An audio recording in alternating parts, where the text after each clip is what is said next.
Yo creo que embajadores, yo creo que ante este momento que se está viviendo la transición, creo que sería interesante un poco recordarle al auditorio por qué el tema de la política exterior de un país está directamente vinculado o debería estar directamente vinculado con la estrategia de seguridad nacional del país. No sé, porque a nosotros se nos hace obvio, todos tenemos diferentes experiencias en el ramo, pero yo creo que para muchas personas en el auditorio esa obviedad no está, y te veo sonriendo, pues sí, Jorge. No es tan clara. No es tan clara, ¿verdad? No es tan clara, en mi opinión, porque desde hace mucho tiempo, por lo menos todo este siglo, pero quizá un poco más, hacia finales del anterior, la política exterior de México se ha vinculado con las cuestiones económicas y financieras, con comercio exterior, con inversión extranjera directa,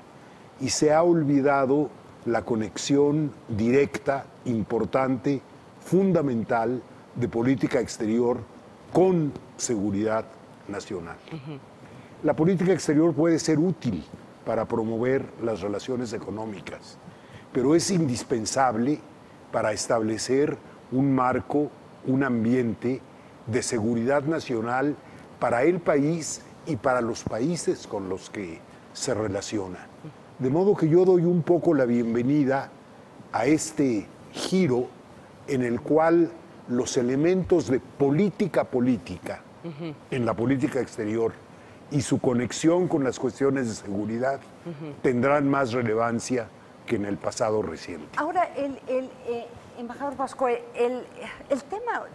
Tú fuiste embajador de México en Cuba. Yo siempre pensé que la relación entre México y Cuba siempre estaba enfocado pensándolo en términos de seguridad nacional. No sé cuál es tu opinión, tú viviste esto de muy cerca, pero esa relación tan especial que tuvo México a través de los años, tenía que de una forma u otra reflejarse intereses más allá de intereses económicos. Bueno, lo que creo en el caso de Cuba, pero creo que haciendo extensivo el tema hacia más amplio, es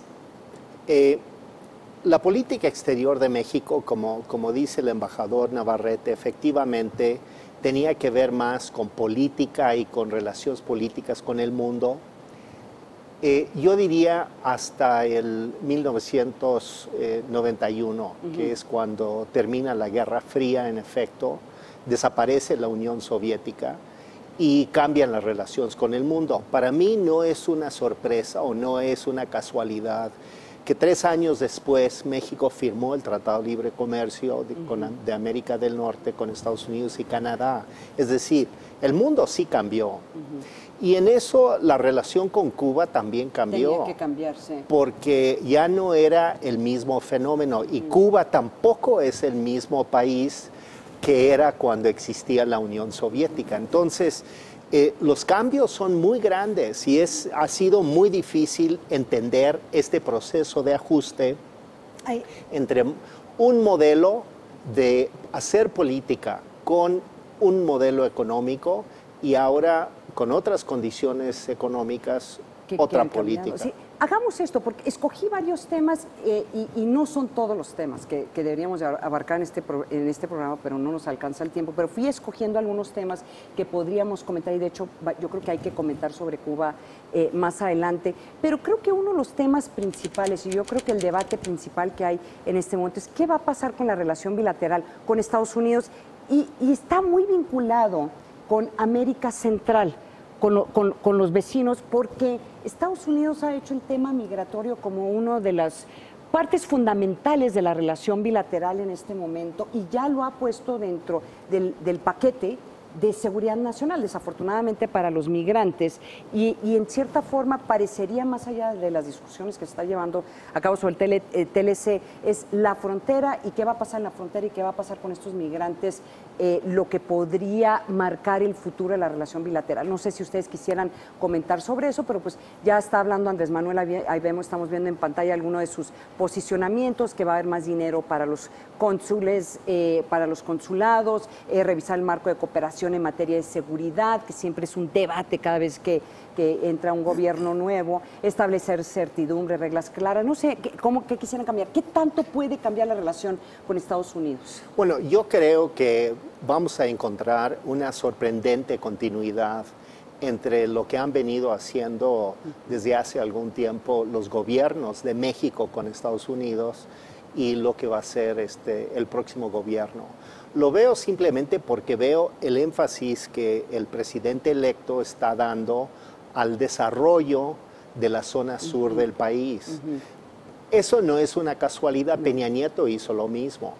Y de hecho Estados Unidos está comprometiendo recursos para el desarrollo del sur de México.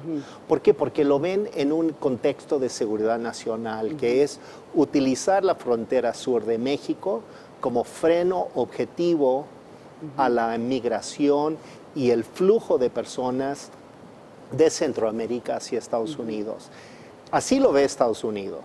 Andrés Manuel lo está viendo y hay que decir que también el gobierno de Peña Nieto así lo planteó con su esquema de los programas de desarrollo especial en toda la zona sur, que es desarrollar la zona sur del país, de sacarlo del atraso y darle una oportunidad. Y ahí hay una coincidencia estratégica entre el interés del gobierno entrante y el saliente mexicanos con el gobierno de Estados Unidos.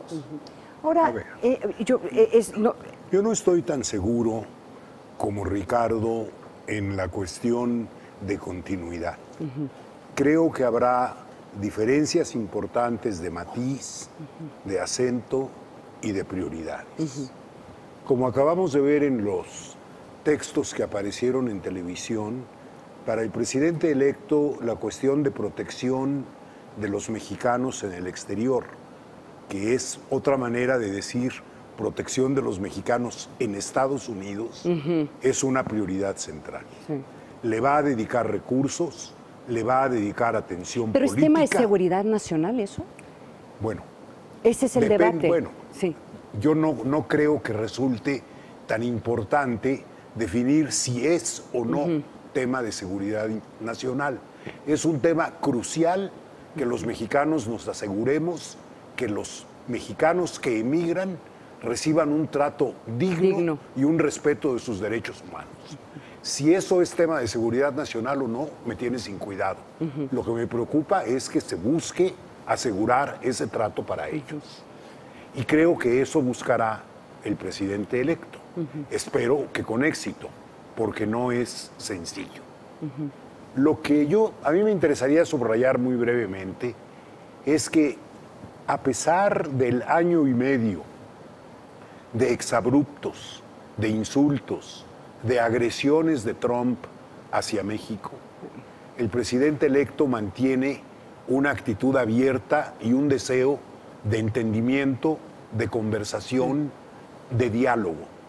Lo reveló en su carta enviada a través del secretario de Estado cuando estuvo aquí de visita, lo ha revelado en declaraciones posteriores y en efecto, como dice Ricardo, no considera extraña la idea de que establecer programas de desarrollo regional en Mesoamérica, es decir, tanto en el sur de México como en los países del Triángulo del Norte de América Central, tenga como subproducto importante ser un freno para lo que él llama la fatalidad de la migración, que es una buena expresión, para evitar que la migración sea un destino y se convierta, como debe serlo, en una opción.